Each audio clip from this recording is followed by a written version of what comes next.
अस्सलाम वालेकुम रहमतुल्लाहि व बरकातहू। साइंसी इजादात की बहुत सी गहमा गहमियाँ हैं, और इन गहमा गहमियों के अंदर नौजवान बच्चे और बच्चियाँ इस तरह मुब्तला हो जाते हैं कि ख़ुद उनको भी समझ नहीं आती कि वो क्या कर रहे हैं। देखिए, मुसलमान होने के नाते इस बात को याद रखिए और समझिए कि एक दरख्त है, उस दरख्त का खालिक कौन है। सेब का दरख्त ले लें, उसका खालिक कौन है? अल्लाह।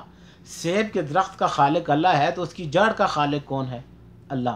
अब उसकी जड़ का खालिक अल्लाह है तो उस सेब के दरख्त के पत्तों का खालिक कौन है? अल्लाह। अच्छा, पत्तों का खालिक अल्लाह है तो जो साथ सेब लगता है उसका खालिक कौन है? अल्लाह। इसी तरह अमरूद का दरख्त है, खजूर का दरख्त है, माल्टे का दरख्त है, संतरे का दरख्त, कुछ भी आप ले लें कायनात के किसी भी फलदार दरख्त को, तो आप देखेंगे कि अगर दरख्त का खालिक अल्लाह है तो उसके साथ मौजूद तमाम चीज़ों का खालिक अल्लाह है। इसी तरह इंसान का खालिक अल्लाह है तो इस इंसान के दिमाग से निकलने वाली ईजादात, वो कंप्यूटर हो गया, वो मोबाइल हो गए, वो टच मोबाइल हो गए, वो बिजली हो गई, वो हवाई जहाज़ हो गए, वो गाड़ियाँ हो गई, वो अजीब किस्म की टेक्नोलॉजियाँ हो गई, ये सारी की सारी जितने भी हैं ये इसी तरह हैं। जिस तरह दरख्त है, दरख्त की जड़ है, दरख्त के पत्ते हैं, दरख्त का फल है, इसी तरह इंसान है। इंसान के दिमाग से जो कुछ भी निकलता है उसका खालिक अल्लाह ही है।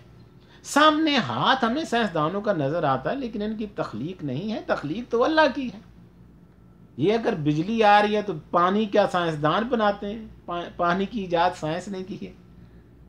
ये जो टेक्नोलॉजियाँ में जो आप तक कंप्यूटर और मोबाइल पहुंच रहे हैं, इसका बुनियादी जड़ हवा है, तो क्या हवा किसी साइंसदान ने ईजाद की है? ये हवाई जहाज़ जो चलते हैं, फ़ज़ाओं में चलते हैं, तो फ़ज़ा क्या साइंसदानों ने ईजाद की है? ये बहरी जहाज़ जो चलते हैं समुद्रों के अंदर, तो क्या समुद्रों की ईजाद साइंसदानों की है? ये जो गाड़ियाँ लोहे की बनती हैं और अजीब अच्छी अच्छी बेहतरीन बेहतरीन सहूलतें हम तक अल्लाह पाक ने पहुँचाई हैं, तो क्या लोहा ईजाद साइंसदान ने किया है? ये सारी दुनिया का कारोबार जो है तेल पे चलता है, तो क्या तेल ईजाद साइंसदान की है या अल्लाह ने इसको ज़मीन के अंदर पैदा फरमाया? अल्लाह खालिक है। इसीलिए तमाम जितनी भी चीज़ें हैं अल्लाह खालिक है, और ये हमारे सामने ये हमारी आजमाइश है कि देखो ये साइंसदान को नऊज़ बिल्लाह मिन ज़ालिक अपना इलाह मानता है या अल्लाह को इलाह मानता है। ये कहता है कि इसने तख्लीक करके मुझे दिया है, या खालिक अल्लाह को मानता है। हम मुसलमान हैं और हम खालिक अल्लाह को मानते हैं, हम इनको खालिक नहीं मानते हैं, और इनको खालिक नहीं मानना चाहिए। साइंस है, साइंसी इजादात हैं, जो कुछ कर रहे हैं कारोबार है, इनकी सारी की सारी मेहनत दुनिया के लिए है, और दुनिया के लिए की जाने वाली तमाम मेहनत खसारा है। साइंस की कोई इजाद भी आखिरत के लिए तो नहीं है ना। कंप्यूटर आखिरत के लिए नहीं है, हवाई जहाज़ आखिरत के लिए नहीं है, बिजली आखिरत के लिए नहीं है, ये टच मोबाइल आखिरत के लिए, तो आखिरत में काम आएगी कोई भी चीज़ जो साइंस की ईजाद आज तक हुई है या क़यामत तक होगी? सारी की सारी दुनिया के लिए थोड़ा सा पैसा लगा के ज़्यादा आमदनी कमाने वाले कारोबारी लोग हैं, और ये साइंसदान हैं, मेहनतें करते हैं तो फल भी लेते हैं। अगर बैठ के मेहनत ईजाद करते हैं तो पैसे लेते हैं ना पूरी दुनिया से।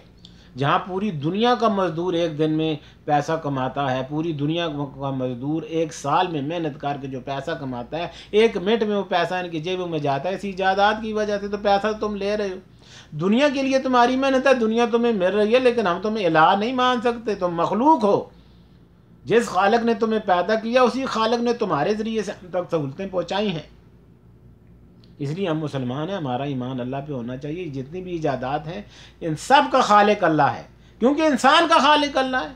अब इंसान से जो कुछ निकल रहा है वो अल्लाह ही की तख्लीक कहलाएगी। जिस तरह सेब का दरख्त अपनी जड़ और पत्तों और फलों समेत अल्लाह की तख्लीक कहलाता है, इसी तरह इंसान से निकलने वाली हर ईजाद अल्लाह ही की तख्लीक कहलाएगी। सामने बज़ैर इंसानों के हाथ नज़र आएंगे, दुकान हमारी नज़र आएगी, लेकिन रिज़्क़ देने वाला अल्लाह है। कंपनी इदारे का मालिक कोई नज़र आएगा, कोई मैनेजर, कोई जनरल मैनेजर, कोई MD, लेकिन रिज़्क़ देने वाला तो अल्लाह है।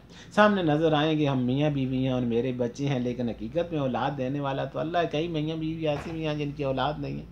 तो ये है कि ये देने वाली ज़ात अल्लाह की है। ये सामने असबाब है, उन असबाब में उलझ कर खालिक से मुंह नहीं मोड़ना चाहिए। खालिक खालिक है, और वही मलक, वो मालिक भी है और मलक भी है, बादशाह भी है और मालिक भी है। उसी के कब्ज़े कुदरत में पूरी कायनात है, और जब चाहेगा फ़ना कर देगा। ये साइंसी तरक्कियाँ उसे रोक भी नहीं सकेंगी। अस्सलामु अलैकुम रहमतुल्लाहि व बरकातहू।